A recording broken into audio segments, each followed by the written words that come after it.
it yourself. Do it yourself. Yo, what's going on, people? Actually, out here again. Actually, back with another podcast. Right now, you're watching the Truth in the Booth podcast. That's Truth in the Booth podcast.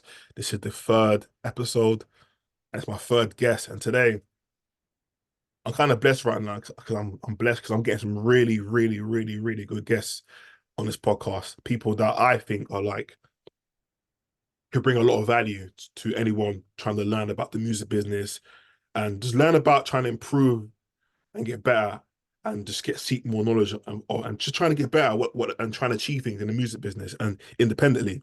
Or they want to learn just more information about trying to, about record labels, whatever you want to do. This podcast and this guest today is going to help you because my guest today, I met him actually when I worked in the music business back in 2015, 2016.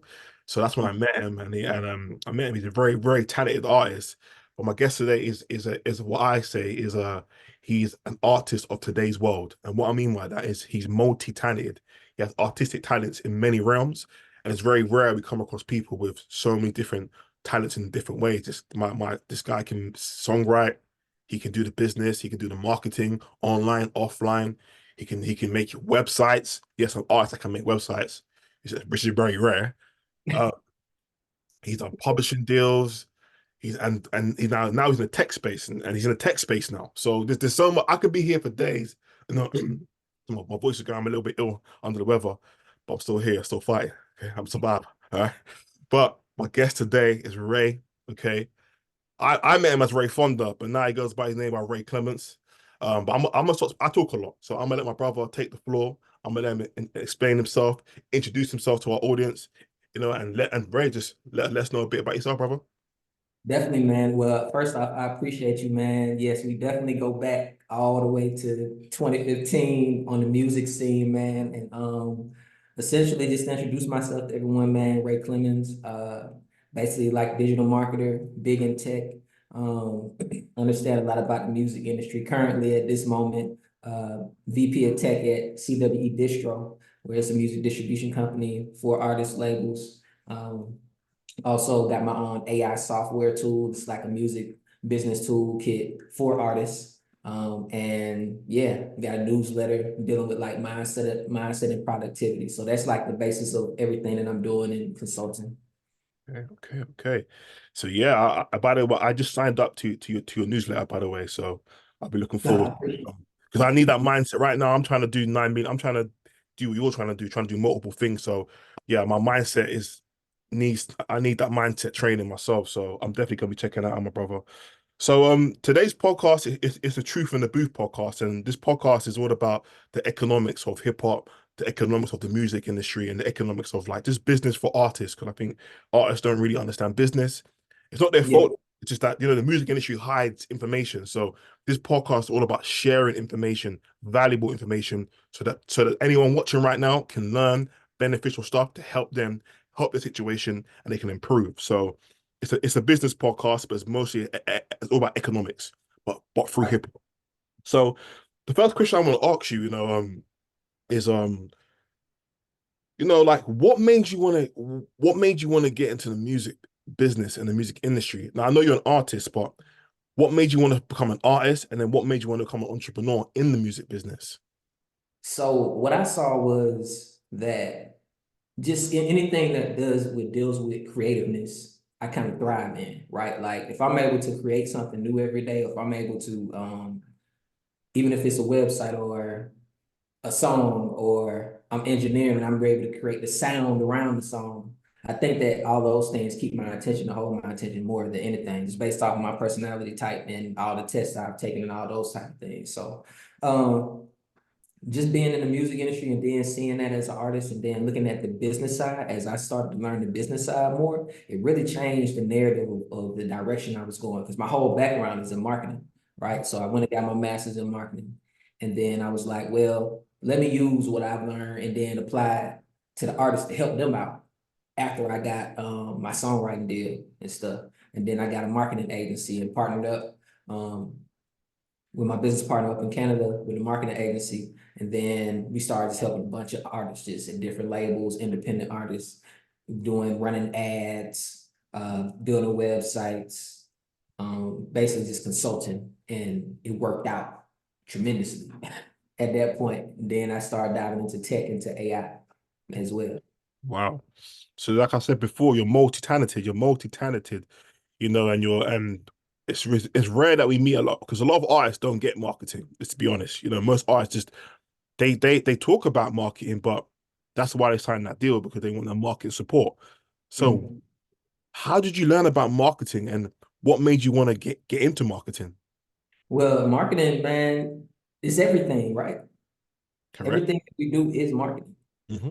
Whether you got your product or however you create your product, then once you create your product, you got to be able to move to the next stage and after the ideation of the product, and then put it out there to the consumer. And then once you put it out there to the consumer and you get feedback, you improve your product. And then you go through the whole cycle again and making new products. So it's always been marketing 101 from the ideation stage all the way to the execution stage. And that is something that I just learned over time with every product that I put out there. I just take customer feedback. I try to improve on every single product, and then it's worked out over time. No, Just no. No, sorry to cut you off. I love that you said customer feedback because I was speaking to Hassan. My last guest was Hassan, and he's Dane Dash's new artist, and we were going back and forth about customer feedback, and yeah, he was saying that he just makes music because he's an artist. Like what I learned from that conversation with him is that every artist is different in terms of mentality. Like I'm the Right, same. I'm a marketing branding guy like you. So I was saying what you were saying. It's all about getting that customer feedback because we use that customer feedback as like an economic engine to improve and refine our offerings or refine our art and make things better for the people we're trying to reach. So right, I love that fact that you said that because most artists don't understand that, and that's like marketing 101 is customer feedback. Reading comments. Not in a sense just to gauge if your music is resonating or not. And I think it's great that you understand marketing and you understand customer feedback because without consumers, without fans, without customers, the market decides if me and you are going to have any success in the world. It's people right. that decide it. We have to like it first, but also other people have to like it and love it for us to even have success. So I love the fact that you understand the importance of customer feedback. So that's great. I think people watching need to really, understand that good feedback, bad feedback is still feedback. Analyze it, look at it. You know what I mean? Don't be too emotional with your music. You know what I mean? Some people Right. know it's your art, know it's your baby, but at the same time, you're making music and art, paintings, freestyles, wherever it is for other people to consume and enjoy. That's why you're releasing it publicly. So I love the fact that you understand the power of customer feedback. Um, my next question to you is do you feel like you need loads of money to do marketing? Because most people are like, oh man, you need they're under the perception of they're in the major label perception. Like, because most people think you have to be a corporation to do marketing. For example, they feel like you have to have a massive marketing budget to do marketing because they don't really get marketing. They just see what's on the TV, what's on the magazine, what Jay-Z done, what Kanye done, and they try to replicate that. But you're not Kanye, you're not Jay-Z, you haven't got a staff of 80 people pushing your product. Right. Marketing, could you please explain to the audience what marketing is and explain to them, do I need a budget? Do I need a big budget? Can I do marketing with $100? Can I do marketing with $500? Can I do marketing with no money? Could you let the audience know about marketing and let them know about marketing budgets? Do you need one? Yeah. So I think what you need today is in the creative space is a personal brand.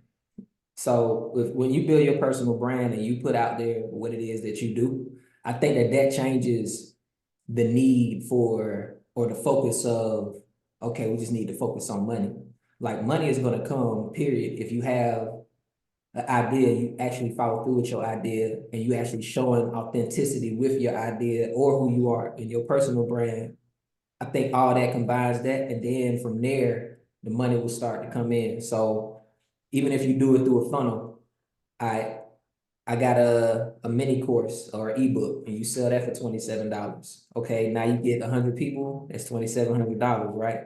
Then from there, you reinvest that 2,700 and then you have a higher level product that you might offer individuals like a mastermind group. But it all goes with your personal brand, who you are, authenticity. We in the creative space at this moment.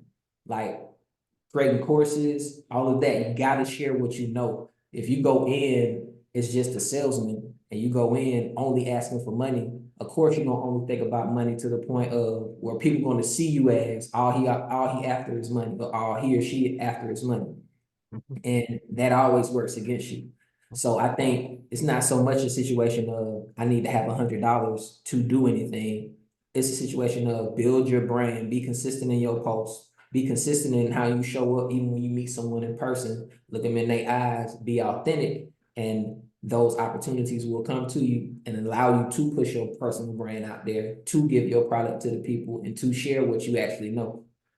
I think that's a great. You put that great. That was what you said was spot on. I think personal branding is so underrated, especially in the music space with artists. Yeah. You know, like you said there, it's not all about sales and quick transactions. It's about building a brand in the minds of people. That's what branding is. You know, you got to build that brand, provides value, like you said, over a Yeah. long period of time. Don't try and get money. Everyone's trying to get money. If you can hip hop, get the bag, and everyone's throwing up money. Most of the time, the money they're throwing up is low money anyway. And second of all, it's took that person years and years of brand building with their personal brand. Like for example, let's look at Right. Elon Musk, for example. Tesla do zero advertising, zero advertising. But Elon Musk's personal brand is so big that it sells the company through his personal brand. That's how Tesla are moving those cars because his personal brand is so big. Everyone knows about Elon Musk's companies, what he does. That's all personal branding. So personal Right. branding is, especially now with the internet, like you said, it's so powerful. And I think it's underrated in hip hop. Did you think so? Yeah, absolutely. I mean, at the end of the day, if people are going to buy into you, they have to understand who you are, Mhm. right? It's a hundred thousands going to be approaching 200,000 new songs drop every day on these DSPs.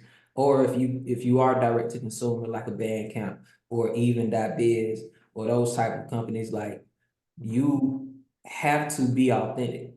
People can see straight through it. Transparency is the new key, the new ingredient, right? With everything that's happening right now, because it's so much disruption, there's so much noise. No one is taking time to sit down, or how much time do they spend on you? How you gonna grab someone's attention within the first 10 seconds that you meet them, or they see your presence online Mhm. through consistency?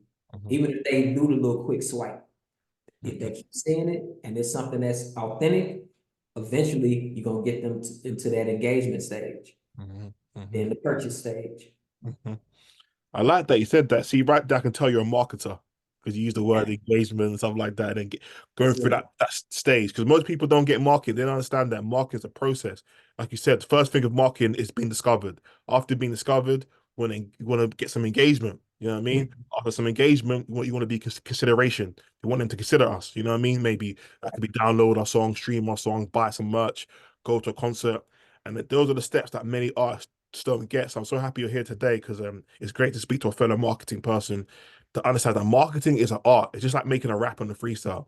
It's just a way to express yourself. It's a way to communicate. It's art of communication, and most people don't understand that marketing is about communication, but it's also about communicating value. Like Ray said, it's all about communicating value, being of service, finding ways to help people. You know what I mean? Like if most people they think marketing sales, like you said, you know what I mean? They just think, oh, stream my song, buy my album, or get some merch, get some tickets from me. Like, Right. when you go on social media, most Right. time you can have like when I go on social media, I always check people's pages. And when someone like an artist puts out their merch, they always get low engagement. But when they put out a new music video, it's always high engagement. Why? Because the music video is giving value to the audience. That's what they want from you. Some people Yeah. don't care about your merchandise. It's your music that makes them want to go and get the merchandise in the first place.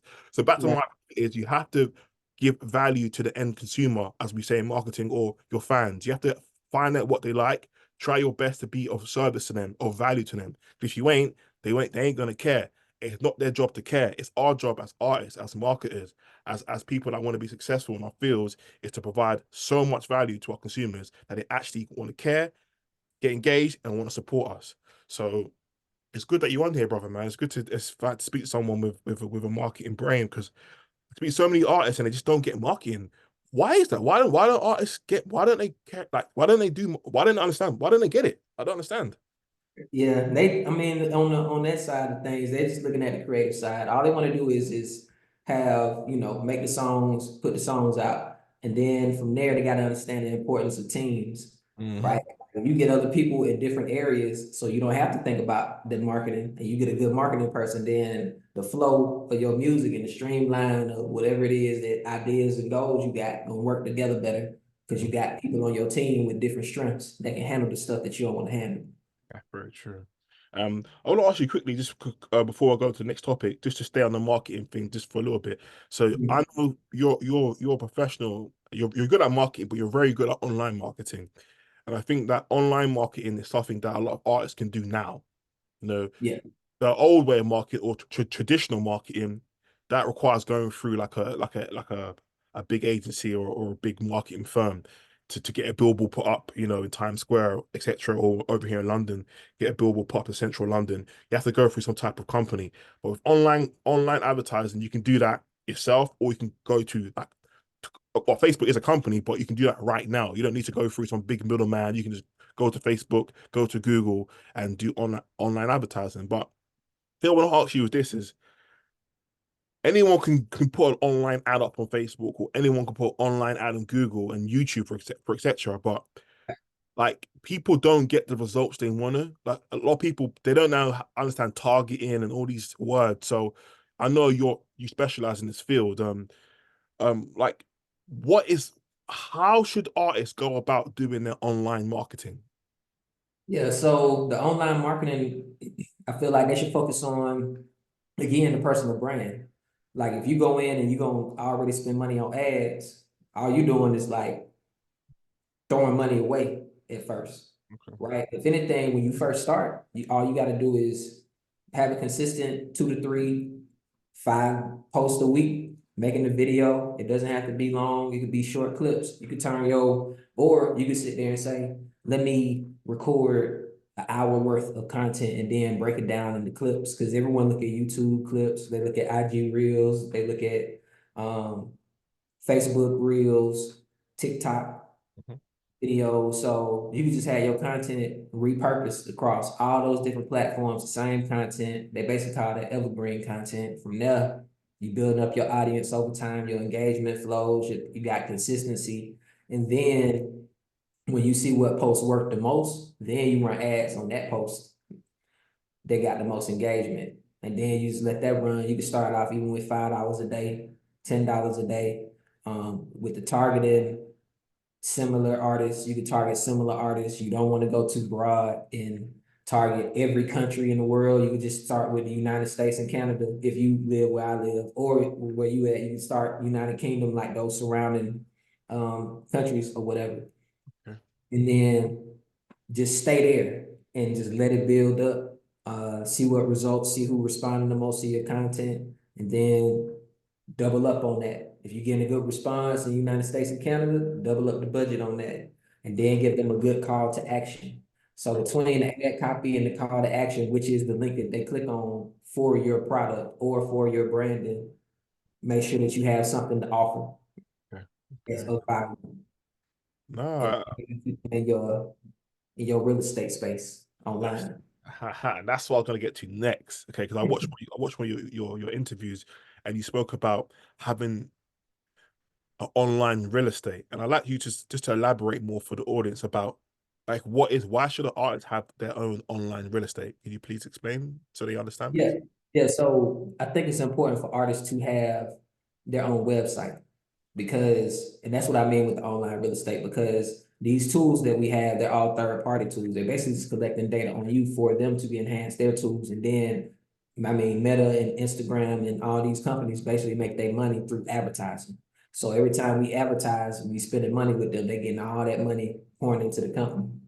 That's their baseline or whatever. So with you having your own website and able to track people that come to your website and able to gather the emails, the names of these people who are purchasing anything from you, getting your products, you can then use that to create audiences on the third party platforms. But the first thing is that you got ownership of those email addresses, which you can stay invested in those individuals who are supporting you. And so Just having a website, your own landscape, your own world, you're crafting a community, which is super important for your personal brand moving forward with this creator space that we in across social media. Wow. I hope you guys are listening right now because you're giving you some very valuable insight. Um, it's very important to have your online asset, your online property, your online real estate, because Mhm. it's possible now. It wasn't possible like 20 years ago, even 10 years ago. Not everyone had an iPhone, not everybody was on Instagram, not everyone had data. Sorry, was it data to go on the internet or cellular networks? No, we didn't have that. Now everybody's online, so you can reach anyone on the planet from your phone. So it's Right, very important that you have your own online real estate, your own online property that you own and control, like Ray said, because social media is great. It's a great way to find your target audience. It's a great way to find fans. It's a great way to communicate value to people. But you don't own it. We don't own it. Like, for example, now I used to get loads of views on Instagram. Now, because they changed the algorithms and stuff, what it was called, they changed the algorithm on it. My views have gone down, my engagement's gone down because less people are seeing the content. Instagram aren't pushing it to before they'll push it to everyone. I was getting like 100,000 like plays every day. It was going mad. But now it's gone down a bit because they've changed the algorithm. So now I'm figuring out how it works now. That's the thing we have to understand with YouTube or Facebook and Instagram. They're always going to change the algorithm to benefit their goals and objectives. At the end of the day, they're a company. They have their own goals, they have their own objectives. But also we're a brand and we might be a company too. We've got our own goals and our own objectives. So right. if you've got your own platform, you should be trying to, you need your own platform as well because you can't just rely on a third party all the time because they don't really care about our goals and our objectives. And so many people get angry at social media, like, oh my, I got 1 million followers and no one's seeing my content. Well, they're not your followers. You're just leasing them. Right. Yeah, with the way the algorithm works, yeah, I can see Yeah. that. Zuckerberg, he owns the followers. They're his followers. We're just renting it from him for free. So that's why I don't complain because like you said, he collects the data of all those followers. He knows where to push my content. He knows, for example, I've got all these famous people that follow me because Zuckerberg knows what their interests. He knows what they don't like, what they do like, what they want to watch, and he knows that these people want to see music business content. So that's why all of a sudden I got like all these famous people following me because they want to watch this type of content because Zuckerberg got so much information and data around him, he knows what content to put in front of the right person at the right time. Now, as an independent artist, we want to have that kind of information. You know what I mean? We need that information because we want to be able to put the right content in front of the right people at the right time. Can't just rely on Zuckerberg and Larry Page and Google because at the end of the day, these companies are making hundreds of billions of dollars. Google just made $307 billion in 12 months. 80% of it came from advertising, from our data, from our activity on Google search, from our activity on YouTube. So, like you said, we need to have our own online properties where we can send our fans to these places where we can Yeah. collect full margin, where we can collect full even the information to make things better for our fans. So it's great that you're letting people know this because a lot of artists just don't understand economics and business. They don't understand online marketing. They don't understand nothing, but they want to do music as a career. I always say, if you want to do music as a career, well, you have to understand business because now you're saying you want to be, you want to make money from it. Well, that involves economics, that involves business, that involves trade. So you have to understand the things we're talking about if you want to have a career and pay your bills off your talent. It's not just about making songs. You have to be able to make songs, make videos, and handle the economics. If you don't want to handle economics, you can give it to somebody else. But if you give it to somebody else, you might get cheated. So now I want to talk about more about just your career and like the things you're doing. Okay. So when I first met you, you had a company called the Uberwood Agency. So could you please explain to the audience more about your agency and why you decided to start an agency? Yeah, so Uberwood Agency, man, was started in 20 back in 2014. It's been going strong. Pretty much, I got the idea, even with the name itself. I was watching Outkast Idlewild movie, and I said, man, I want a cool name like Idlewild, man, for my company. So I was like, Uberwood sound dope. I did my research on it, as far as trademarking and getting the LLC and stuff, and it was available. I said it's a conversation starter. So and I felt like it felt like a place to be, a place to go. Same way with Idlewild. So I wanted to be able to build a community around it. And from there, making that my music industry marketing agency, essentially started building websites, running ads, and doing like SEO and stuff. But now today it's more focused on the web design aspect of everything. And I definitely still run a bunch of ads for different artists. And it ended up opening the door on the B2B side with me working with lawyers, doctors, real estate companies, all of that, building their websites. So Wow, okay, that's great. So when it comes to building a website, is it expensive? Say for example, an artist sees you when he sees you on his podcast, he reaches out to you on your Instagram and he asks for a website. Is it expensive? Do you do the coding, or do you do all the coding yourself, or do you just like hire a third party theme? Like, how does it go about making a website actually for yeah, the so it's a combination. It's a combination of if I do have to add code in the HTML or some JavaScript and all that stuff, I can. But for the most part, I focus on the layout of it.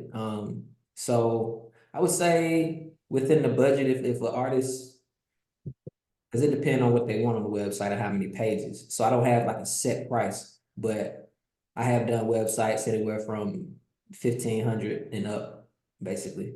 Okay, So okay. No, it's very good that because it's very important. Websites are very important now, for an artist because we're streaming right now. With the way streaming's going, they ain't gonna pay you nothing. And a couple, like, even now, they stop paying. If you don't get 1,000 streams on Spotify, you don't get no money no more. right. I saw Which is, that. yeah, which is breaking the law. Because like before I met you, I used to work in music licensing before I met you. So I used to work for a Mhm. company called PPL. It's the in America, you got BMI and ASCAP. Yes. It's a performing rights organization. I used to work in that. So our one's called, we got PRS for music, which does mechanical, and then we got PPL, which does the performing rights. So I work for PPL, and so I know the music law when it comes to like copyright and stuff like that. So you have to pay the license. You have to pay for a license to broadcast music publicly anywhere. So if you want to play one of your songs in a commercial, or even you'll play it, at even at cookout, they can come for you if they wanted to, but you can claim personal use. But the main thing, if you play music commercially like Spotify, they're broadcasting your music on an app. They have to pay the rights holder for that by law in Right. America and in the UK. But they're breaking the copyright law. They're breaking it. If me and you break it, we get sued. But they can break the law. They're breaking the actual law right now and getting and nothing, they get away with it. So Yeah. No one is. I mean, they got the real estate, they got the data, they got the brand. yeah. Oh, But but to me it's like they're actually breaking the law. Like if I break the law, if I was to take Drake's music and play it on a rate on my radio station, for example, I would get they will come either ask for money from me or they will take me to court because I need their permission to do that. Spotify are taking mine and your music, broadcasting it. When someone goes on their app and plays our music, by law, they have to pay me and you a royalty, a mechanical and a performance royalty. They have to pay it. All right. But now they're saying, no, no, we make the law now. All right. If you don't get more than 1,000 streams, we're not going to pay you. So artists have to understand the importance of distribution and the importance of having your own website. When you have your own website or app, you now become a distributor yourself because you have a place. Distribution just means the place where somebody gets your product or service. That's all it means. It's the place where someone gets it.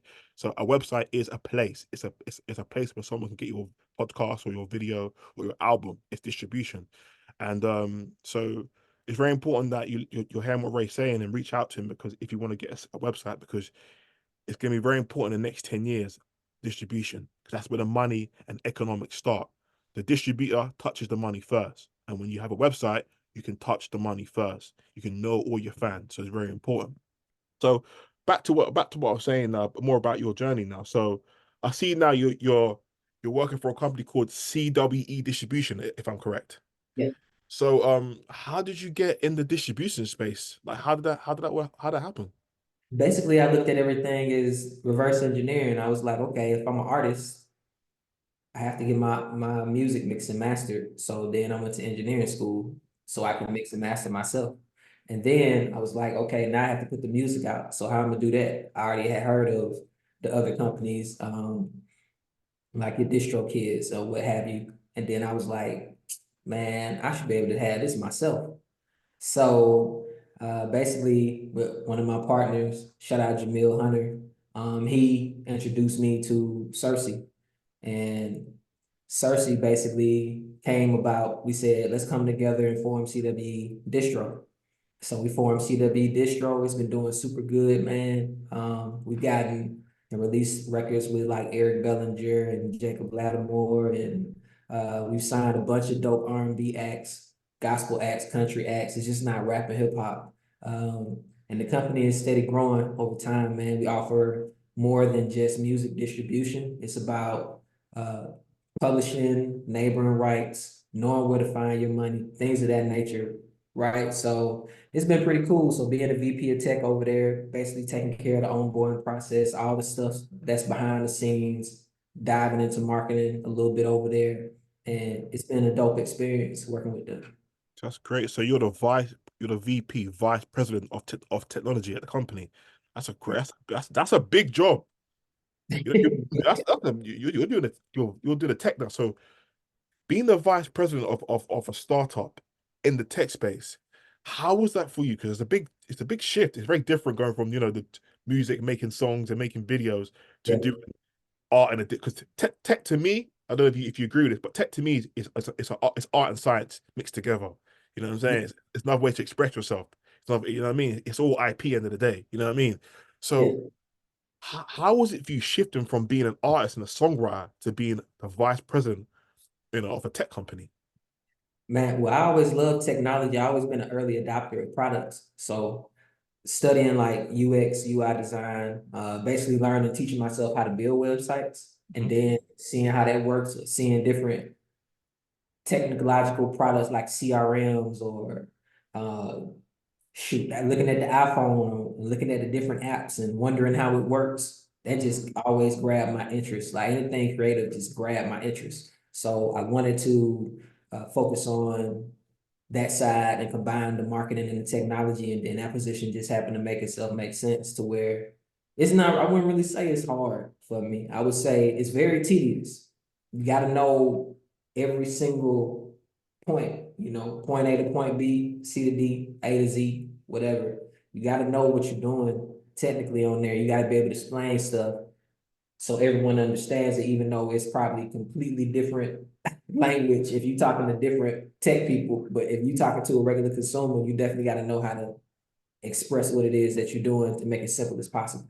Definitely true, man. I agree with that because with like even like technology with me, I'm trying to like get more in the tech space because I just feel like that's the future. Because especially with independent art, because technology allows us to really it allows us to take our ideas to a new place, especially with AI. We're gonna get to that because I have no knowledge on AI, so I know you're an expert in AI. I don't know if you're an expert, but I know you're an expert. To me, you're an expert because I didn't care about no AI. I kept seeing them trying to market. Oh, it's gonna ruin humanity. I'm like, this is some propaganda like Terminator marketing stuff. Yeah. But when I saw what you're doing with AI, then I start paying attention. So I thank you for that because if it weren't for you, I wouldn't pay no attention to AI. I don't understand it if I'm honest. So hopefully today you can school me on it because I have no knowledge on AI. So my next question to you is just about you know about technology. Do you feel like do you feel like more artists need to understand technology? Do you feel like we need to be more tech lit? Because me, I didn't know nothing about tech until about 2000. And like I had to, 'cause I had no choice. I had my own site from scratch. But do you feel more artists have to get involved in tech? Do you feel tech's important for an artist in the next 10 years? Do you feel that we have to get in the tech field more? Do you think Well, so? I think artists just need to focus on building a community. Okay. Um, Okay. I think once they just focus on building a community, whether you're using uh Ryan Leslie Superphone or you're using the community, because that's another one of the alternatives, one of the competitors Mm. of Superphone, and you build a community and you got a relationship with your fans. I feel like that should be the main focus. Like them just knowing about all the technology or going into what I do, I don't feel like they necessarily need that. They can have someone on their team that can enhance what they use, but I wouldn't say anything but building on personal brand and building community. Yeah. Just focus on those two things, and then I feel like they'll be fine going into the future. Yeah, I agree with that. I think I definitely agree. If you can't do it, get like a CTO, on your team, something like that. I think that's great info you point out there because like example, Nipsey Hussle, he was one of the first artists I really saw doing that. He got someone on his team to do the tech for him, But I think he's trying to build like a smart store and stuff like that. My next question to you is about distribution. When I talk more about your career, but I want to ask you because in me, I think you're like an expert in so many, you're like an expert in so many different fields. So I want to get as much info out of you as possible because I think my audience and people watching can benefit from you today. So my next step is distribution. What's your views on retail? With distribution and retail, I feel like it's about what you bring to the table overall with the song. Like have your music is the commercial or the background music to your brand. Everything else, like you said, your merch, or if you're having shows, or if you're being a guest on the podcast, that goes back to personal branding again, which I keep touching on. All those things are going to make someone come into your retail store and buy different products, right? Like they walk in, and you can look at it like Best Buy. They walk in, it's some right there to offer. They walk through the store, more stuff to offer. They walking out into the cash register, it's more stuff to offer. It's like they getting them at every single angle. Here is my product. Here I go again. Hey, here I go again. Hey, here I go again. What places do you show up at? And what significance and value do you offer and you bring? So that's how I look at retail. It's great, great again, great again. Yeah, I agree, man. I think listen, retail is important, man. I think that's something that most artists and most people don't really understand or understand the importance of it. Like we shop at retail every day, but Yeah. now an artist can be a retailer, and I think that's something very new, retailing and understanding the importance of retailing because in the music business, the retailer touches the money first. Remember that. So when an artist becomes a retailer, you will be controlling your economics, but you have to be a good retailer, and that's something that takes time to learn. So I feel retailing could be a very important thing for artists moving forward because now we can sell our music direct to consumer, and when you get direct to, when we start doing direct to consumer, you become a retailer by default. So Right. like the biggest companies in the world by revenue are retailers. Walmart 600 billion, Amazon 550 billion. They're both retailers. One's offline, one's online. My retail's retailer. It's a place where people can get products and services. It's a place where people can get the things they want and need, and it's a place where you can get things that can solve your problems. That's what retail is, and understanding that. So I think for an artist, we need our own we should become retailers because we can't just depend on third-party retailers our whole life because they're going to control our economics. For example, when you sell your music on iTunes, iTunes decide how much your album is going to cost. You can't even decide your price. But when you become the retailer, you decide the price. So you start controlling your economics a bit more. I think artists have to understand. Maybe not now, maybe not. It might take them 10 years, but I think retailing could disrupt the entire music business. When artists start retailing their products, they will get margin. You get full margin. You get full Yeah. The margin. profit margin is definitely better Yeah, when you got more control of it. more. So And I think sorry to cut off. Another thing is like everyone's complaining about streaming. This is my next question. Everyone's complaining about streaming. Oh, it's always the same story. They're only paying us this much money. Oh, I'm not getting paid. Oh, I've got a million streams. I only made $4,000.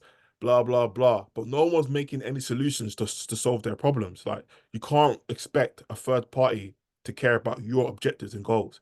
They have their own objectives and goals. Spotify have their own targets they want to reach. You have your own targets you want to reach. So what's the solution here for artists? You know what I mean? They need to have their yeah, own sites, and you know what I mean? Because streaming is not going to pay us already. They're making it harder and harder and harder for us to make any money because the goal is for them to make profit, not us, the labels and the shareholders and Spotify. The artists, they just use us to make revenue.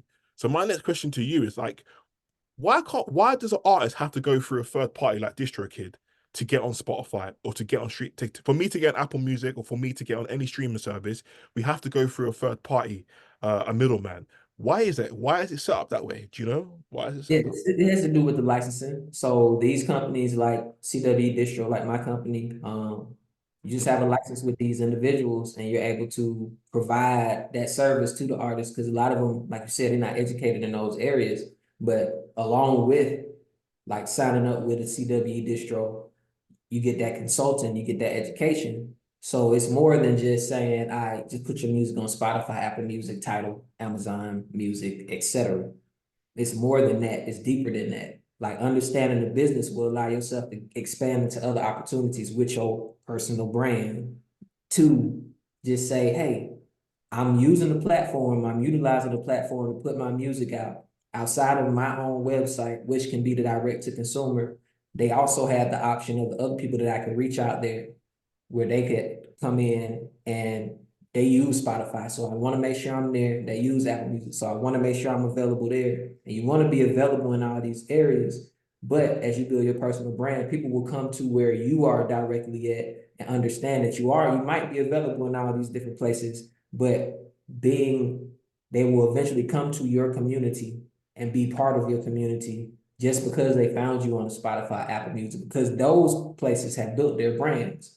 Okay. So I think not so much overlooking what you'll get on a stream per stream, but looking at just the digital space that you put yourself in and the opportunities that you give yourself by signing up to a CWE distro and putting your music out consistently and us helping you and you learning more. And then you got your branding going on to where those people can find you. Because people, if you don't know what you don't know. Yeah, correct. So I think it's a matter of that, but you still want to have your website, you still want to set your funnel up, you still want to have those things in place, but you still want to be visible. You got to be found, or no one's going to know you exist. So it's still some perks to it. You know what? You put that beautiful. You said that beautifully. You have to make your music accessible. You have to be everywhere because, like you said, if nobody knows about your music, then you're gonna have no success because no one knows about it. Because Right. marketing, distribution is part of marketing. And I think what Ray said there was very, very good. And most artists don't understand that. Like, yeah, it's even me. Like, you have to have your own distribution, great, but you do have to be on these Spotify's because that's where the consumer's at, and that's where you can be discovered. And if you're not discovered, then you have no success. And unfortunately, that's just how it is. I don't make the rules. Ray don't make the rules. That's how it is. That's how, people have to know about you before they can even consider you. So my thing though with I'll ask you is this. Okay, I use DistroKid right now. Okay, Mhm. like why should I continue using DistroKid and why shouldn't I use your service? Like, what's so good about DistroKid and what's so good about your service? You know, CWE. Like, what's the differentiation for an artist listening right now that might want to leave DistroKid because they're not happy with how they're. Cause I see a lot of videos people unhappy with, they're not liking DistroKid. They're like, oh, they're not paying me properly. I like them. I've had no problems with DistroKid. Only thing I don't like about DistroKid, I'll tell you one thing I don't like about them right now. They raised the price recently. Okay, they sent me an email and they raised the price. So I'm paying more money for the exact same service. And I didn't like how the way they done it was just they just tell you, oh, for the first time in 10 years, we're gonna raise our price. I'm like, that ain't my problem. You're charging me more money for the exact same service. I don't like when companies do that. So, like, Yeah. what someone like me right now, I'm interested in your company. Like, what's the difference between your company, CW distribution, and DistroKid distribution? Like, what's the main difference?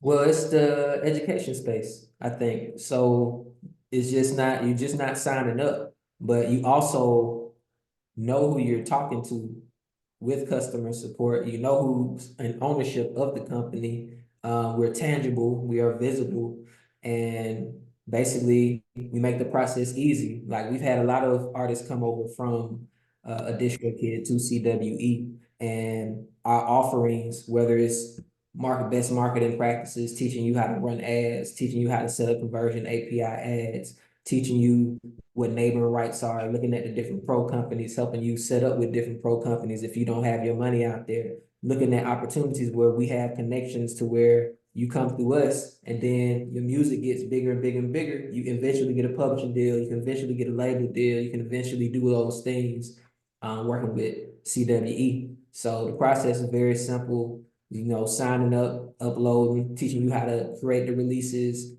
looking at proper ways to pitch your playlist, editorial playlist, and we offer all of those things. And it's worked out very well for the artists who come on board. because my main thing is I get asked that question. So what's the difference? Why should I come to you? And then I'll be like, who works at DistroKid that you know? No one. And you signed up with them with no issue. Yeah, correct. So why am I getting the questionnaire and you actually talking to me? Can I tell you why? Why? It goes back down to marketing. Because we Yeah, don't know about your company. Because we don't know about your company. Like, for yeah, example, when I first, you'll laugh. When I first saw Spotify in 2011, yeah, 2011 time. When I first saw it, someone showed me. I was at uni, 2012 time. Think about it, about 2011, 2012. I was at uni, someone showed it to me. And I was like, this is on fake iTunes, man. This is fake iTunes. This is what I said. I called it fake iTunes. I've never seen it before. I've never seen it before, so I called it. I said, "This is fake iTunes, man." Because this is how I don't know why. I never seen it before. And then when I first saw Amazon Music, I was like, This is what's this rubbish? I ain't gonna use this Amazon Music because I didn't know Amazon did music. I thought they just you do passwords to your house. I didn't know they had a streaming app. I thought nobody would ever use it. But now I started using it. The point I'm trying to say to you is when we first see stuff that we're not familiar with, we're very skeptical about things. You have to like build it in our. It's back to branding. You have to build the value in our minds. This is how right. you know what I mean. I think, and because you're a new, it's all down to branding. For example, it's how you market it. You know what I mean. You got Eric on. He's a big artist. That changed my perception enough. Okay, you got one. You got he's. I know who he is.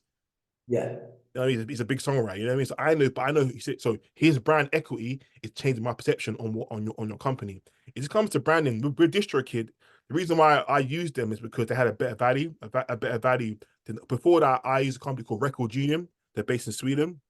So they were the first company I ever used for distribution back in like 2011, 2012, because I Yeah. knew one of the people that was one of the shareholders in the company, because his sister went to uni. I went to uni with his sister, so she put me through to him. But I was using their company, but they were really expensive.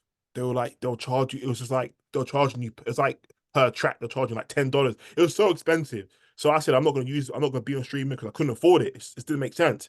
Then I heard about DistroKid. They said you can do unlimited uploads for this small fee every month. I thought, yeah, that's why I made the switch. So it was their value proposition that made me switch to DistroKid. That's why I went over. Do you know what I'm saying? It wasn't so much about you know, who their branding. So it comes down to business. If you come with a better value prop for the person that needs it, and you got better branding, people will make the switch. You know what I mean? So you're a new company. You're gonna get that being a new company or being a new artist. People don't want to hear your songs, but if we do a song with Jay-Z, everyone wants to hear your music now. Right, right. Yeah, so what's been good about it is the fact that it's been so many artists coming on board, right? When they see that value. So pricing the same as a DistroKid, and then they see it on the educational side or having someone they can talk to, not waiting 4 and 5 days, sending the company an email, don't know who works at the company, not getting the answer back, wanting to put out their music in a certain amount of time. I think that those differentiators really help. And then, just the consistency of it. So No, I agree with that. You know, it's like that's valuable, especially to me, because if I know I can speak to people because I know for a fact I'm speaking to a bot at DistroKid. I know it's just a bot I'm speaking to. Same with Facebook, but DistroKid, it's always a bot and like you have to. So I know I can't speak to anyone there. I know I can't get through to them. But the fact that I can speak to someone at your company, that's valuable to artists. Because one thing about artists, we want help. yeah, We want that help. You know what I mean? We need someone to help us. So having that direct contact is definitely a differentiation from you and their company. Because a lot of these big companies, they're owned by these big, large companies with big shareholders, and there's a big disconnect between us using their product and be able. Say for example, like I can't log into my account. It's all done through a bot. Or say for example, I want to ask a certain question. If I can speak to someone directly, that's that's what artists want. You know what I mean? So that's definitely a differentiator. But also how much does it cost?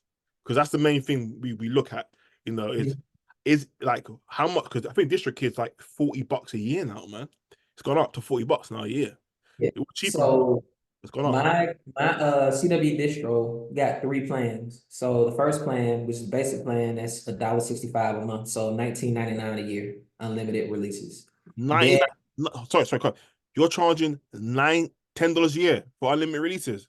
19, yeah, $20. Oh, $20. So I'm a massive Yeah, guy. $20, 19.99, basically $20 a year for unlimited releases That's on the good. first plan. And you can keep your 100% royalties. The second plan is $29.99 a year. And then that's going to include more services like the marketing and the consultations and all of that stuff, right? Like playlist pitching. So the pricing is very competitive. It's very simple, very straightforward. And people can just go on there, sign up, easy. You get all the instructions, help you get, Spotify for artist access, playlist pitching, things of that nature to get you on editorials and get you on algorithmic playlists and all of that.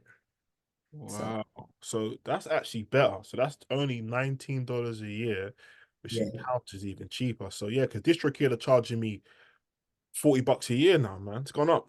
You know what I'm saying? I didn't like that. So the fact that you're just, I'm saying, look, value proposition. I can speak to someone Right. directly. I know you, and it's cheaper for me. So I'm gonna look into your service now, man. I'll move. I have no relation. I don't care. I will move because I don't like the way they charge me more money for the same service. I hate when companies charge you more money. I don't mind them charging me more money, but just tell me why. Say, Yeah. okay, because they don't tell you why. They just raise the price and nothing you can do about it. So the fact that you're charging, I'm gonna look into that. Thanks for that. So it's $19 a year, unlimited releases. So if you're watching this, people, there's an alternative to DistroKid. So I know a lot of people are getting annoyed at DistroKid. You know what I mean? Yeah. But it's alternative. Right. CWE distribution, they're only charging $19 a year for unlimited uploads. That means you can upload as much music albums as you want for $20, less than $20 a year. If you live in $1.65 a month. yeah, $1, one 65. $1, $165 a month. That's not even $2 a month. So that's good, and that's good. I'm gonna look into that. Thanks for that, man. That's interesting. Because I'll be honest, as artists, we want alternatives to our services, especially Right. because I don't want to use TuneCore. I don't want to use TuneCore at all because they're just even worse. They charge a lot, and they've been around for a long time. I don't want to use CD Baby as well because these companies. I don't use the companies. They charge too much money. And so yeah, I'm gonna look into your company, man. Thanks for that. So anyone watching right now, if you want an alternative to DistroKid, CWE distribution, they're charging much less. They're charging, and they also get you on playlist, right? Another question I want to ask you is, how does all this work? This editorial playlist stuff. Like, I have no knowledge on this stuff. Like, what's the benefit of being on a playlist, an editorial playlist, and how do you get artists on these type of playlists? So first off, it starts off with understanding that you need to be able to upload your music 4 to 6 weeks ahead of time to prepare and for us to be able to pitch the music. So with the editorial and the algorithmic playlist, it's essentially just putting you in discover mode. So in your discoverability for your music when it comes out and you're on certain playlists, those are the playlists that people go to. I don't really see a lot of people playing full albums these days. So it's more so they create playlists off of whatever albums they're listening to. And then they'll take one song here, one song there, one song there. So people are used to creating their own albums within whatever selection they have a selection of in their music algorithm. So with the playlist, we're able to say, okay, you can upload your music, you want to put it out in 4 to 6 weeks. It's uploaded, it's delivered to all the stores. Now I can go to Spotify. Now I can go to Amazon Music, I can go to Apple Music and say, let me fill out this form. And this is the reason why you should choose this record and put it out and place it on your playlist. And then your records will get more traction. And then the more consistent you are every 4 to 6 weeks, if you're releasing one song or EP every 4 to 6 weeks and you keep pitching and they keep getting picked up, now you're picking up on the algorithm on the DSPs, your Spotify's, your Tidal's, your Apple Music, and you're gonna get more attention with every single release. Hey, wow. Thanks so much for that information. Because I don't understand that kind of stuff. I'm not really, I don't understand how that works. So another question. So who do you speak to at Spotify? Do you speak to a person, or is it all done through email, or do you actually sit down with them in a room and negotiate with, like, how's all that work? Pitching songs to these playlists. How's Yeah, that work? you speak to certain people at the company. They got those individuals in place at every position at every single company or whatever that you would talk to and fill out the form and give them the information in order to have a successful release. So that's essentially how we do it. It's not any bots or anything like that. It's just actual people who are choosing these records. That's great. That's great info because, like, I'll be honest, I have no knowledge how that works. You know what I mean? I just hear about these things on the internet, but I don't know how it works. You know what I mean? Because I know that these edits, cause everyone always talks about Discover Weekly and these things that have these names, and everyone's trying to fight to get on these playlists because obviously they have a massive audience of people that have access to these playlists. So how do they go about, like, do you have to pay them money directly, or you have to pay your company money? Because obviously, is it free? Like, does it cost money? Who gets the money? Am I paying you the money, or am I paying Spotify the money? Like, or is it free? Like, how's it work? No, you don't pay for editorial pitching or Spotify tool pitching. Like you don't pay for that. All we doing is filling it out for you. We know what to say, basically. So it's just like when we get into the AI, and I'm gonna talk about the tool I have, it's the same thing, right? So it's knowing how to fill out the forms and knowing how to grab the attention of those curators for the record. And the first things first, the song actually got to be good. You can't just, it's not gonna work for everybody. Yeah, okay. So yeah, it's great that you said that because my next question was about AI. So AI, I keep hearing this thing AI. Like, my name's AI, and that's my actual name, but ain't about me right now. But what is AI? Only AI knows Allen Iverson and me. All right. So what is AI? I know it's called artificial intelligence. So before we get into what you're doing with AI, can you please explain to the audience what is AI? What is artificial intelligence? I just look at AI as like a productivity tool.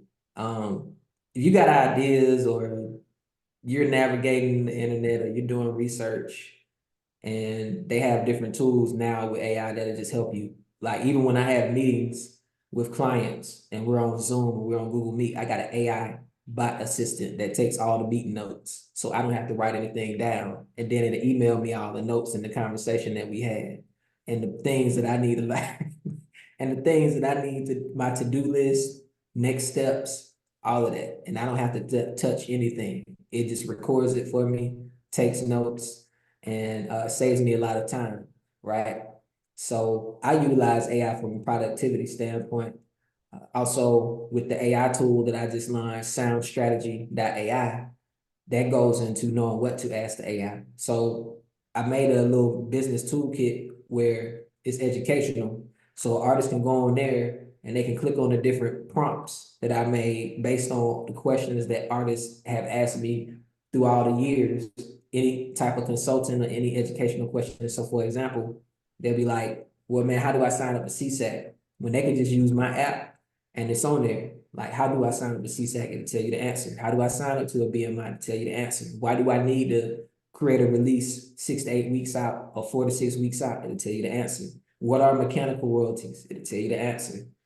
Everything that I've been asked, I put it on that software and the AI tool answers all those questions. So then when I talk to the artist, they're prepared to talk to me and then they got a better understanding of the music industry.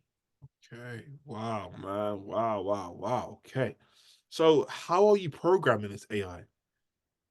So that's just utilizing, they got different platforms like a Google Bard or a Chat GPT or Claude, right? So utilizing those tools, I'm able to attach that to my AI tool and then on my software and it answers and it goes on with the conversation with the user, the end user. So a person signs up, the AI responds to whatever they ask it, and their conversation can go. It saves all their history. They can save all the answers and basically build their own database off of the things they need to know for their next releases or their music career. Okay, so when it comes to the AI, are you doing the programming yourself or are you using a third party to do this? Because I have no knowledge. I watched a little documentary on Google the other day because I know they're using AI in China, they're using AI as well. So Yeah. how are you doing the programming yourself, or like are you using a third party to do this stuff to actually Yeah, make? so it's a combination. Okay. So as far as my software, yeah, me and the developers make that, and then we utilize what they call them APIs to bring it on board on my software for it to work properly for the AI to run through my software. Okay, so you're actually doing the soft. You're actually doing it's your software. Yeah. Yeah, that's great. Everyone uses API. That's how you integrate other apps Yeah. into your software. But you're actually that's great, man. Well done, man. That's big. That's big, bro. Very excited, man. It was something brand new, and I wanted to basically just offer us educational tools to music artists because you get asked the same questions over and over and over again by these music artists. And it's a lot of stuff they just don't know. But if I just gave you a toolkit and you just get the answer right there, Mhm. you're good. So how long have you been I know you're the founder of this company. So how long have you been doing this for? This Oh, it just launched. I want to say last month. It just launched, man. I had been working on it for a while, but I literally just launched after I took that little trip Yeah, when I had to take a break. yeah. But yeah, I just launched it, man, and it's been going good so far. Like getting the word out there slowly but surely. But I think it's gonna help a lot of artists. This is a great question to ask you because you're a founder of a company. You've been a founder, but this venture you're doing now is it's a new venture that you're doing. So how is that being a founder, being an entrepreneur? Are you seeking investment from third parties, or are you are you investing your own money? We call it bootstrapping. Are you doing bootstrapping yourself, being putting your own money into it? Like, how is it being a founder of this new AI adventure going on? How is it?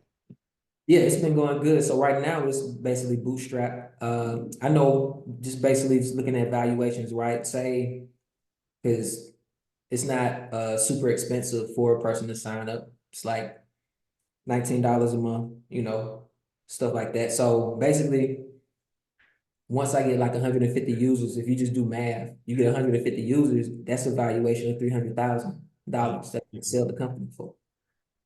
So it's just a matter of like, okay, you're gonna stay in it and then you can exit, or you can just keep it and keep building up the value of the company, which I intend to do. But it's always there to know, and learn and understand about value and equity and things of that nature for whatever it is that you are building. And I love software like SaaS. Like I'm always trying to think of a new SaaS company, so or software.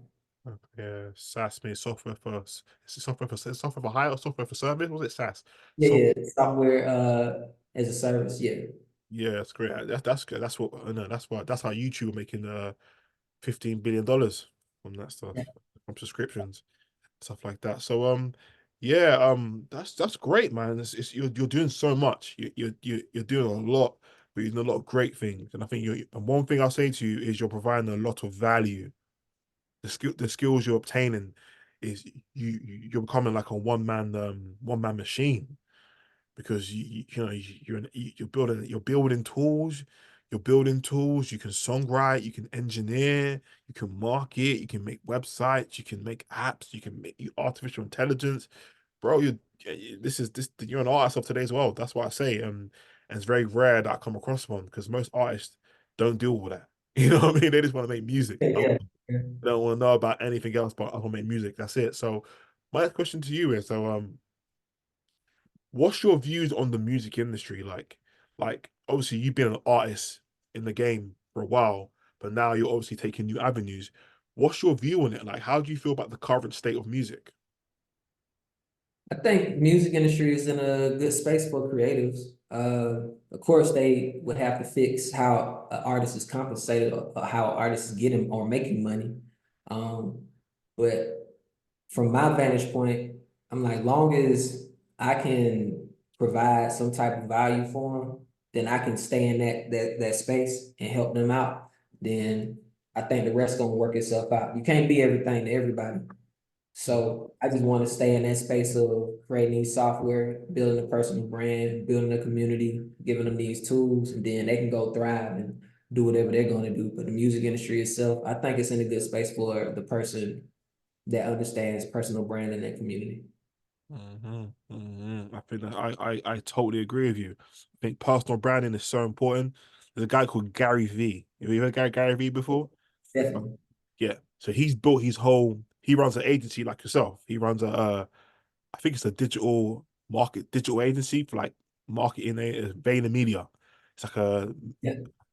I say advertising agency, Yeah. Advertisements. Yeah. right? But he uses his personal brand to sell his agency, and his agency is now what it's worth. It's doing about $1 million in revenue a year. But it's because mainly because of the Gary V brand that he's built on the internet. Same with Musk, Elon Musk. He's running a company that's doing billions in revenue based off the personal brand. Same with Jay-Z. Jay-Z's now worth $2.6 billion. None of us know how he's made that money. But because Jay-Z built such a great personal brand over the last 30 years, we believe anything he says. That's the power of personal branding, building your brand in the minds of the consumer, building your brand in the minds of people. It's all about perception. So what Ray's saying is very important. Your personal branding is one of your biggest assets right now as an artist, because you couldn't have a personal brand 15 years ago. There's no way to have a personal brand. Now it's all about personal branding. It's all about knowing your audience, knowing your community, connecting with them. So what Ray's offering you guys right now is valuable insight, because he's on both sides of the game. He's an artist, he's a songwriter, but he's an engineer, he's also in the tech space, he's a distributor. This guy knows what he's talking about. So please listen to what he's saying, because it's very rare that we come across people like this. Um, so my next question is going to go back into back into music now. So you are an artist, in a recording artist as well, because you're an artist. An artist is an artist, but but you're also a recording artist, and you're also a songwriter. And I've watched a lot. I watched your interview, and you were mentioning that you signed a publishing deal. So Yeah. my question to you about publishing deals, first of all, how do publishing deals work? Because it's great. I had Hassan last week. He signed a publishing deal with EMI, but Mhm. he was young when he signed it, and he said he wasn't really ready to sign it, but he needed the upfront money, so he just signed it. You know what I mean? Yeah. Which most people do, because when you're young, you ain't got no money. You know what I mean? Right. And but he said he done it for like a validation, to feel like because when you're doing music for years, when you get that deal, you feel like, yeah, I finally made it. You know what I'm saying? Yeah. So, but my question to you, though, because I know you're very clever, um, how does a publishing deal actually work? Now, am I right? Is it 100% publishing share and 100% writer share? So that's 200% in the publishing. Is that correct? Yeah, you're talking from the pro perspective. So you got, as far as the actual deals themselves, the two most common deals that I've seen are the admin deal and the co-publishing deal. With the co-pub deal, of course, you're giving up something, but then you get advances on the co-pub deal, and you probably split your percentage depending on what leverage that you have. On the admin deal, you won't get an advance up front. That's not part of it, but you get more control. You're able to, it can probably be an 80-20 split or something like that. But then they basically administer and look for all your music out there in different territories to get you paid more or whatever, right? Quarterly. So between those two deals, those are the most commonly seen deals that I've seen, basically. And I took the admin deal because I wanted more control. And then I started focusing on sync licensing. So on the artist side, I wouldn't say I just put out music now these days. I'm more so, if I make a song, I'm doing it for the business of, all right, it needs to be on this video game. Like I got music on NBA 2K. I got music on League of Legends, stuff like that, right? Possibility of getting music on other TV shows that are being negotiated. So I focus on more of that part. I don't focus on just being an artist and wanting to be famous and all that. I'm more so on the business side of it at this point. Wow. First of all, thank you so much for explaining that beautifully, because publishing is so complex and hard to understand. Yeah. So, like, for example, an admin deal, like, what is that? You know what I mean? Like, but you explained it so beautifully. So let's go back into the deal. So if you don't mind me asking this, so with an admin deal, do you give away a portion of your publishing? Now, what do you give? Do you give away a publishing share, or do you give away a writer share? You give away publishing share. So for example, most admin deals would be 70-30 or 80-20 in my favor or in your favor, right? And the company, they get that percentage to get back, or going out there and scouring to find your extra mechanical royalties and other royalties that you might be missing out there. So that's basically what it does. They keep everything organized for you. Right. So, regarding that, so say for example, you sign an admin deal. how does it work? Can you go and sign another admin deal with another company, or can you only exclusively work with the one company you signed the first deal with, if you get what I mean? The with the one one company. company, with the Oh, one sorry. company. Yeah, Okay. So, yeah, quite well. So click. I talk a lot. So, if you sign an admin deal, you can only exclusively work with that company that you signed a deal with. yeah. That's what the terms that you agree to. Now everything's negotiable, negotiable. So in my case, yeah, I've been with Ultra Music Publishing for like 7 years. Right. Yeah, So, so how does it work? Okay, you sign an admin deal. You let's say for example, you get 80% of the royalties, they get 20% of the royalties. So how are they making money? Like, what do they do? What do the publishing company? What are they actually doing for you? Are they like, what does the publishing company do for you? yeah. So it could be a combination of they get a percentage of my royalties, right? The 20%. So they could take that every 3 months. Then I get a sync, say I get a sync deal. They take a percentage of the sync placement, and then it's a revolving door. So imagine how many artists and how much money is flowing in and out. Basically, if they're getting a sync licensing placement or they're getting a percentage of your mechanical royalties. Now, will they get money? Say, for example, you do a deal directly with Amazon to be in a commercial. So Amazon used your song that you wrote, Mhm. be in their commercial, but you done it directly with Amazon. Will your publishing company still get 20%? Yeah, definitely. I mean, that's just part of it, right? This is business. So, and I don't have a problem giving that up because they're still getting my other money that's out there. So, say I get this placement and it's being played on different commercials and different movies and different all of that. I expect them to go look it up and make sure I'm good to keep getting that money back. Got you, got you. So they're basically collecting your money on your behalf. Yes. But also, are they also going out there and placing the songs themselves? So are they, say, for example, are they getting you work basically? Are they putting your songs in commercials? Are they putting your songs in movies for you as well? Yeah, yeah. So you get those opportunities as well. So sometimes with admin deals, sync isn't included, but with mine, it is. So I got like the best of both worlds to have that freedom and then still turn around and pretty much just create whenever I feel like it. Okay, so another question I want to ask about publishing deal. So, say for example, you write a song for an artist, and then that say song you write a song for Drake, for example, yeah, you write a song for Drake. Drake releases the song now. The song's everywhere. Does your publishing company get 20% still? Yeah, so that's part of the deal. Yeah, it's no case where they don't get whatever that split is. Got you. Like they have to get that because that's what's signed on the with the attorneys Yeah. and Yeah. on the deal. So So they can. it's not really any way to bypass that. And I mean, I don't personally have any interest in bypassing it. I just like that's the deal I got, and it's a really, really, really good deal that allows me to make music whenever I feel like it. And not so much just be an artist, but like be behind the scenes and have the freedom that I have. That's great. Now, the reason I'm asking that question is just so people watching can get a understanding on publishing and the type of deals. Because to be honest, like most people don't meet people like yourself that are actually signed one and actually are in one. You know what I mean? So I Right. want to give the audience as much information so they can understand how it works.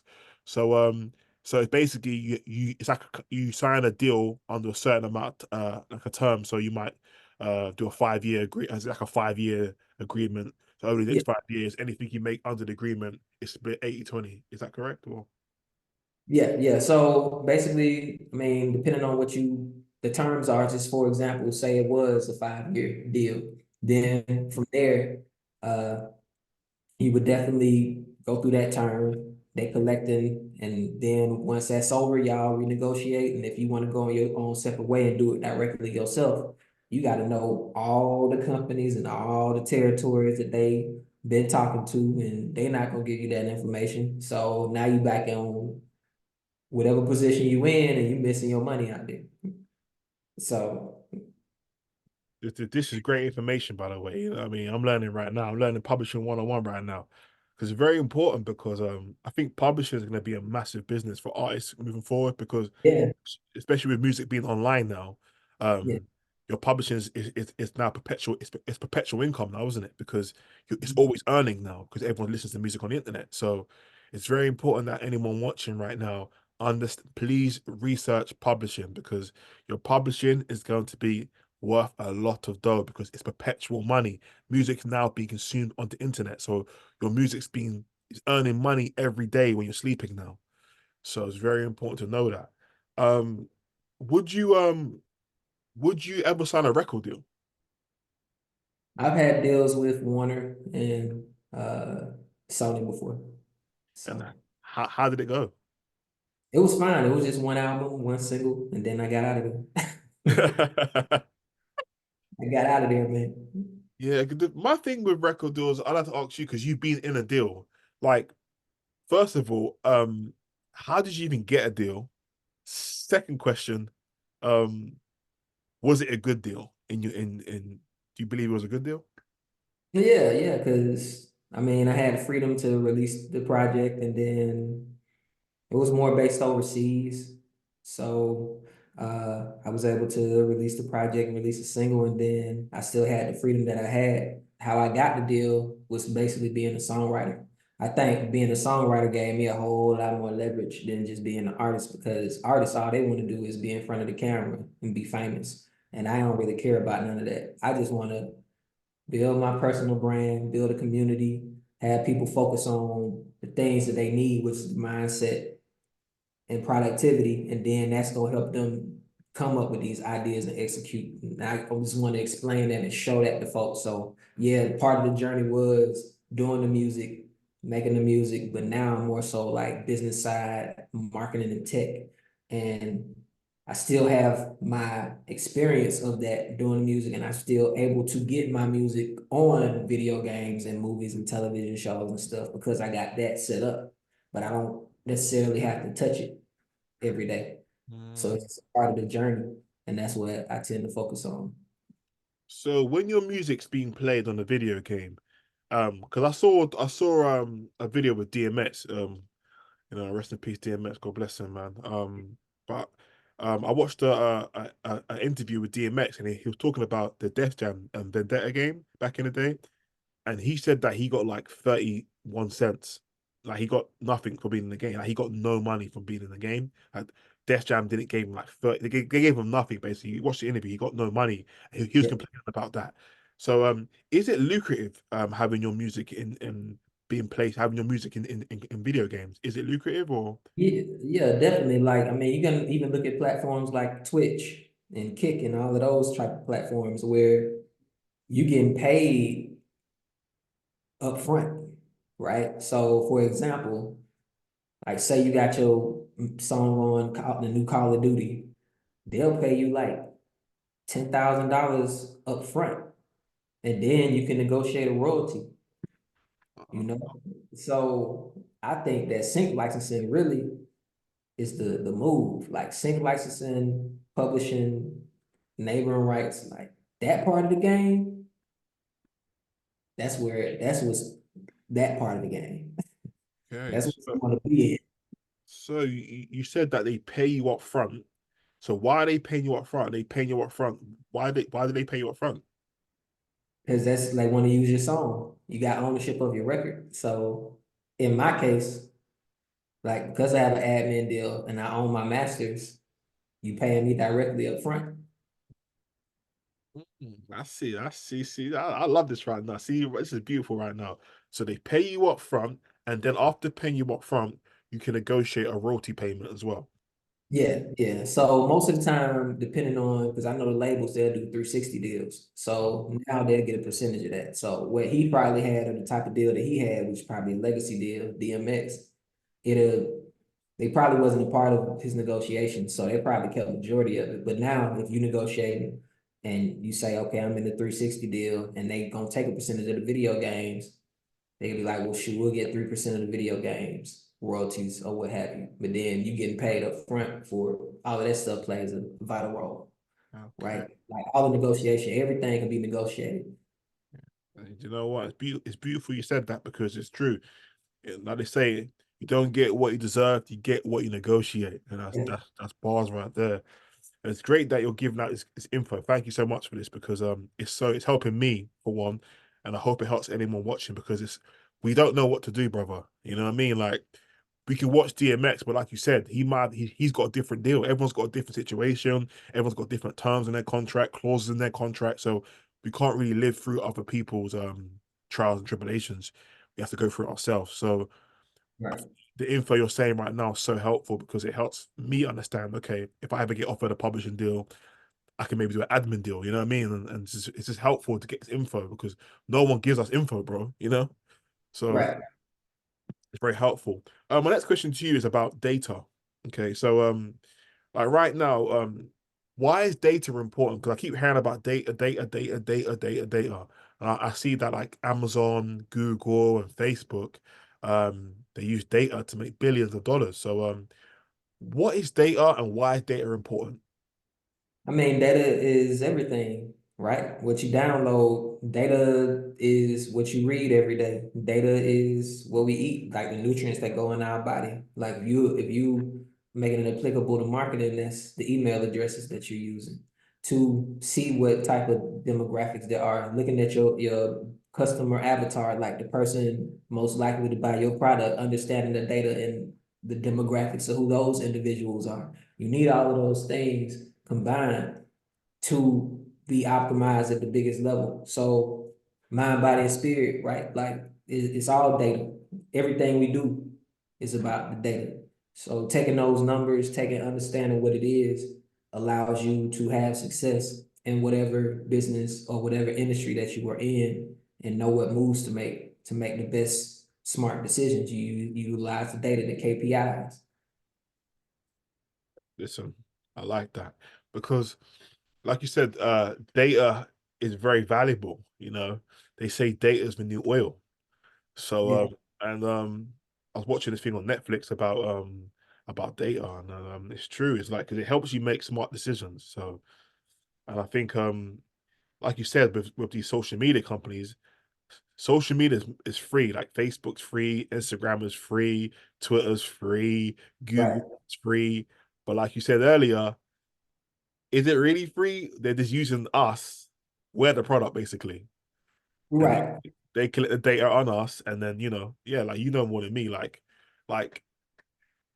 But how could an artist starting right now? Why is data important to a rapper?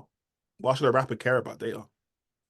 I mean, as simple as you put out an EP, for example, you put out a 4-song EP, you wait a month, you go on Spotify for Artist Tool, and you can see, all right, I got this many streams. All right, these the top 4 cities. Hey, team, I think we should do a tour. Where should you tour? Let's look at the top. Oh, these are top 4 cities that people playing me the most. So let me tour there. Let me use that data and say, this is where I should go because these people are supporting me the most. It's as simple as that. I love that. I love that. See that? Yeah, basically what he said there. You use the data to help you make informative decisions. So, like you said, if you want to go on tour, you don't know where to go on tour because you don't know where your audience is at. But when you've got the data, it actually shows you where your music is performing best, which can help you make that decision on where to tour. So it's very true. And not just with touring, it's with everything. If you want to sell merch, like for example, what sizes to get for your hoodies. You look at the data. Right. Okay, I've sold this much of XL. I've sold 50 XL hoodies, 75 small hoodies. I've only sold about 7 medium. So when I next get my next re-up for clothing, I'm gonna focus more on the XL, less on the medium because I'm not selling them.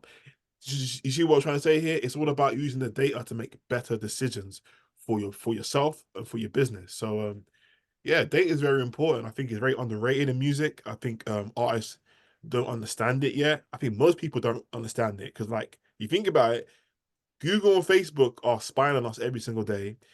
Everywhere you go, like Google are collecting data because they want to predict mine and your behavior. So, Yeah. for them to do that, they basically spy on, listening on our phone. They spy on us all the time, and they 24-hour under surveillance. But they get that data, so when you go on your phone, You might talk about, for example, we're talking about publishing deals. After we get off this interview, we go on our phone, you see a video for publishing deals on your phone. Right. Yeah, tracking. Thank you. They're tracking. Now, I want to ask you about what is tracking like you mentioned it on in your interview. Like, what is this online tracking? And like you mentioned Facebook Pixel in one of your interviews. Yeah. What is a Facebook Pixel and what is tracking on the internet? So basically, pixels, um, they basically track the movements of the people that you are advertising to. So I basically would build a website and I would have to set up a Facebook Business Manager account. And then I take that pixel that I have to create and put the pixel code on the website. So say I create an ad. So now I create an ad and say, hey, user, come to CWE distro for this. You can get unlimited releases, marketing consultation, all of that. And then the call to action or the button they press is sign up. So when they click sign up, the pixel that's on my website picks up that they clicked sign up and I start getting that data. So now Facebook is saying, okay, this type of person is interested based on all the million points of data that we have. This type of person is interested in your ad. So let's optimize the ad or make the ad work to target these type of people. So those people fill up your pixel. So now when you do retargeting for your ad, when you target again, you basically can go to your pixel and say, let me create a custom audience that will, and I want to base it on all the website visitors that I had. So you making brand new videos for your ads and you retargeting people who are similar to the people who visited your website. So it's just a big circle. So again, it goes back to data, using data to make better decision on who to Yeah, target your ads to based on the people that have come onto your website. It makes sense because those people have come onto your website, they show the interest in what you're doing. It makes sense to target them because they've already let you know that they're interested in what you're offering them. That's actually right. that's, So that's what's happening now with now what people are doing are conversion APIs ads. So what that means is if you got a new song and you got a smart URL, so your smart URL, basically your landing page that shows your album cover and it says Spotify, Apple Music, title, like they could choose what streaming platform they're on. Mhm. Now you can take a conversion API ad and put a pixel on that website. And so when someone, it just doesn't say link clicked. It says Spotify link clicked, Apple Music link clicked. So now you can see, okay, majority of my audience, based on these numbers, probably have more Apple Music users than I have Spotify users. So now I can just target stuff around that. So you're utilizing that data as well. So a lot of artists are doing like conversion API ads these days. Yeah, makes sense. So when you see the people that have gone on your site and when you see the people that have clicked on your Apple Music link or your Spotify link, does the data show you their name?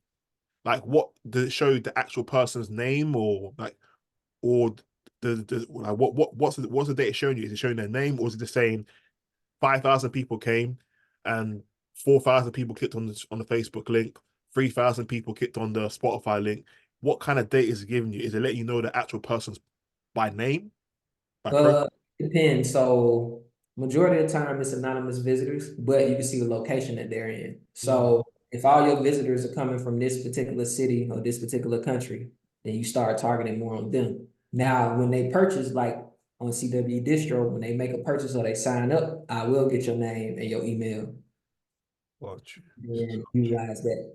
So again, it's very important that you're using data to make better decisions for your marketing, even again for marketing, and Yeah. also very important that you have like a website so you get to know who the actual people are that are coming to your site that actually purchase. Because it's very important that you know, like Jeff Bezos says it, he wants to know every single customer, and I think it's like you said there, it's very important that you have a website because it allows you to do what Jeff Bezos does, which is know every single customer.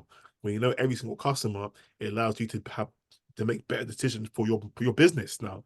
Now you know Right. who to market to, now you know who to communicate to. So it's what you're saying is great information. I think you've been very helpful today for me and for many artists out there, because the problem we have as artists is we don't know how to do marketing. Let's be real.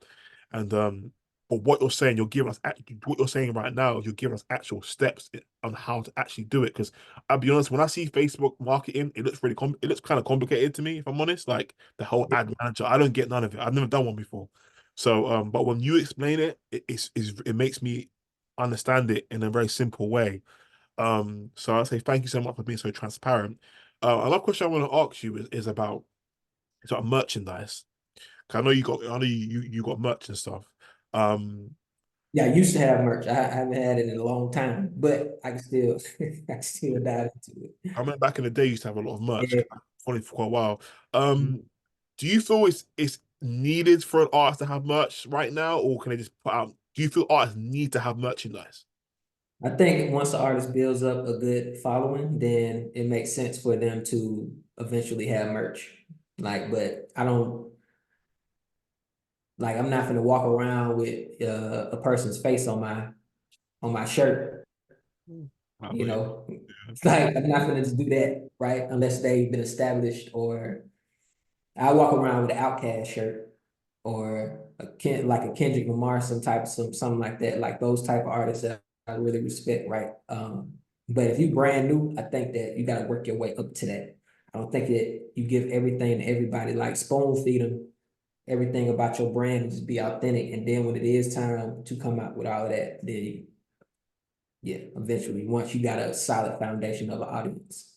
Yeah, I agree with that because like I do merchandise. You can see I wear merch and stuff like, but it's a cost to it, and I think there is a cost, a financial because you're it's a financial cost to it. It costs money. You know what I mean? You might have to spend $1,000 to get like a bulk of merch.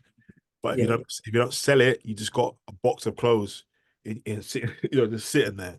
So you have to know how to sell your merchandise. It's all good having merch, and also the merch has to be quality as well. A lot of people, anyone can make a t-shirt and print stuff in it. Then you wear it twice, and then the stuff's peeling off. You know what I mean? You have to invest in quality merch. You have to have some type of budget there, and you have to know how to sell and brand and market the product. You know what I mean?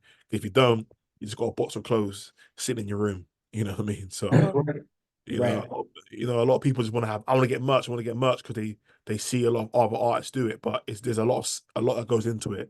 You have to also do fulfillment as well. You know how to package it. A lot goes into merch, man. People don't understand. Like it's a lot goes into it. So, what you said is true. I think people should just step into it when they're ready. When they built like a foundation, when they built a fan base, like Kendrick Lamar's built his fan base, Outkast have built their fan base. You know what I mean? So, yeah, I think that's great what you said. Another question I want to ask you, brother, is this. I know I talk a lot, but I want to ask you this. If I was to give you $1 million, right? Okay. I was give you $1 million to market a new project for a brand new artist. How would you do that? Well, first, I would sit down with the artist and see what they already have in place. So, based on that type of budget, I know I would set aside some for advertising. I'll look at their branding, probably build them a website. Make sure that all their names and everything is the same across all social media platforms, so it's easy to find them. Set up their social media banners, set up YouTube channels, set up all of that type of stuff. And then with the actual music, come out with a schedule every 4 to 6 weeks. We putting out a new song, make it basically pushing behind that record. Look into IG seeding, look into playlist pitching, um, and then basically just allocate the budget in different areas and see what's working the most. But it wouldn't be a situation of spending the whole million. You could spend a couple thousand every once in a while to see what's working and test and test and test. And then whatever people gravitate towards the most on the song, that's what we'll utilize. Okay. Okay. So what's your views on marketing plans? Do you feel like a marketing plan is needed? Yo, absolutely. I mean, a plan is needed in life. Like you don't want to just wake up and just go unstructured with anything. Like I would say a whole plan is needed for everything. So um I would always suggest the artist to come out or have some type of marketing plan or talking to their team or their managers to have some type of plan in place to build up to whatever it is the goals are. Right. That's great, man. It's great. I think you've been great today. And last question I want to ask you is this, before we wrap it up, is this. Um what's your views on economics? You know, like, do you feel like, you know, like, for example, like, what's your views on economics? And do you feel like in hip hop, I'm gonna talk about hip hop, do you feel like because in hip hop, everybody talks about ownership, ownership, ownership, ownership, but in hip hop, there's no real ownership. Like, for example, no one owns streaming services in hip hop, no one owns radio stations in hip hop. You know what I'm saying? No one owns television networks. Well, Dane Dash owns one, but he's like one in a million. Like, most of the time, it's these corporations, like, you know, they own all the economics. They own the record store, they own the streaming services, they own the radio stations, they own the billboard companies. Like, what's your view on economics? Like, where do you see hip hop going? Do you feel like we need to practice economics more in hip hop? Yeah, I feel like hip hop is steady growing and evolving. I think that as far as ownership, yeah, those companies came out, the startups, those are the companies where they got the most visibility. So, like I said, you want to be there, but at the same time, you definitely want to have your website and you definitely want to go direct to consumer if you're able to, and also use the DSPs at the same time. I would very much say have both in place, and then it'll open up more opportunities and doors for you and letting people see your authentic self. Okay. I agree with that. I think you said was beautifully put. And I'll ask you one more question just before we go, because I want to get as much information as I can from you. This Yeah. last question is about copyright. Okay. Um, what's your views on copyright, and do you feel it's important to own your masters and publishing? My views on copyright are you definitely want to make sure that you have ownership over what it is your product is, right? The copyright allows you to make sure everything is properly registered with the pros, like your ASCAP, your BMIs, your CSATs. From there, I think it's very important to own your masters and your publishing as well, even if you're giving up 5%, 10%.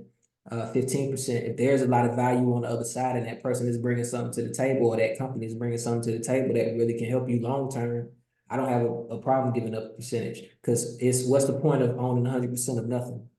Hmm. So, like, I would rather own my 70% or my 60% of something that's actually moving versus saying, oh man, I got 100% of everything and ain't nothing happening. Hmm. Hmm. I agree. I agree. I think you said that you know, was put well. So, but yeah, at the end of the day, an asset, you know, an asset's only valuable once people want to participate in it. So, Right, right. do you know what I'm saying? You can have own a song. You can own a house. If no one's renting the property, then it's a liability. You know what I mean? So it's true. I feel like everyone's situation is differently. Ownership is important, but at the same time, people have to participate, meaning it has to become valuable in society. So you can own a song, but no one knows about the song, or you can write a song. No one wants to, place a song in a commercial. It just doesn't hold any value. So Right. just before we go, I want to just say, is there anything you want to promote to anyone? Just let anyone know what you do. I know you're doing quite a lot of stuff. Anything you want to promote, just please promote it, brother. Yeah, definitely, man. So, definitely all artists, if you're looking for an alternative brand new distribution company, definitely come to CWE Distro.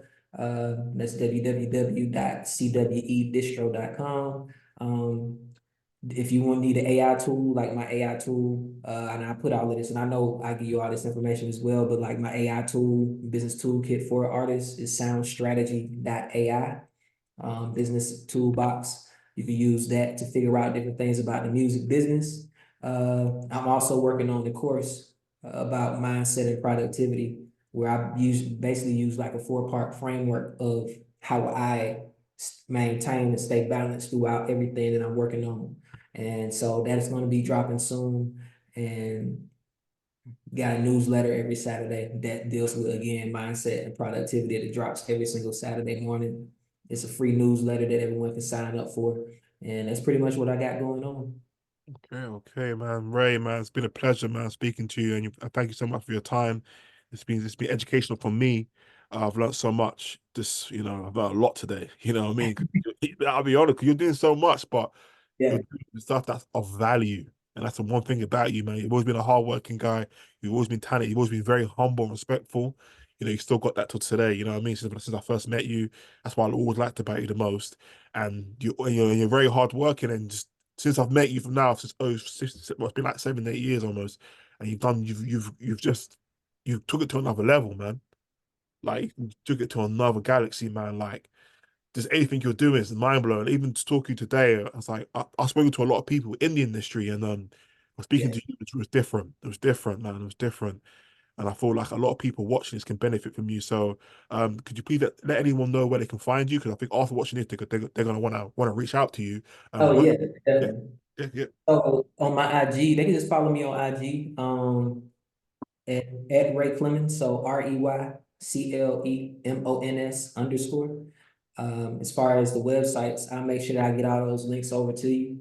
Building out Uberwood Academy in my community, so I'm gonna have a community, and I'm just basically finishing that up. So hopefully that'll be done very, very, very soon. And like with this month, I'm gonna finish everything and then put that out to the people, and then that'll be like my main database for everything. Okay, man. Listen, Ray, it's been a pleasure again. Thank you so much for your time. Thank you for coming on the podcast. I know you're a busy guy, flying around the world, 18, 21-hour flights, you know what I mean? So the fact that you gave the fact that you gave me your time, I really appreciate it. And yeah, man, hopefully we can do this again. I'll be obviously I'm on newsletters now, so I'll be getting the emails as well because I feel I can benefit from that from the mindset. I need the mindset stuff as well. So but yeah, again, thank you for coming on the podcast. This is the Truth in the Booth podcast. It's actually our DIY.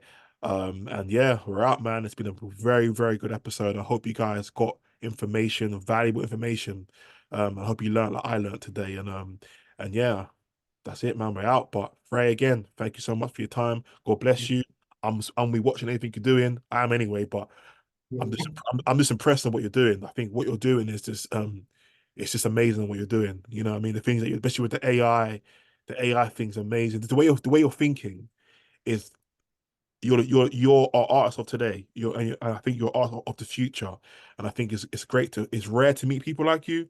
And I'm blessed that I get to come across someone like you because I think what you're doing is amazing, brother. And I think you're successful, but I think just keep doing what you're doing because the world might not be ready for it now, but eventually they will be ready for it, God willing. So God bless you, bro. I'm here to support whenever you need any support. I'm here for you. And yeah, we're out, man. Truth for the Booth podcast, guys. Thank you, Shout out. man. Thank you for having me. Oh, God bless you. Anytime you want to come, man, you can do whenever, man. You ain't gonna ask me, bro. All right, brother. We're out, man. God bless everyone. Peace up.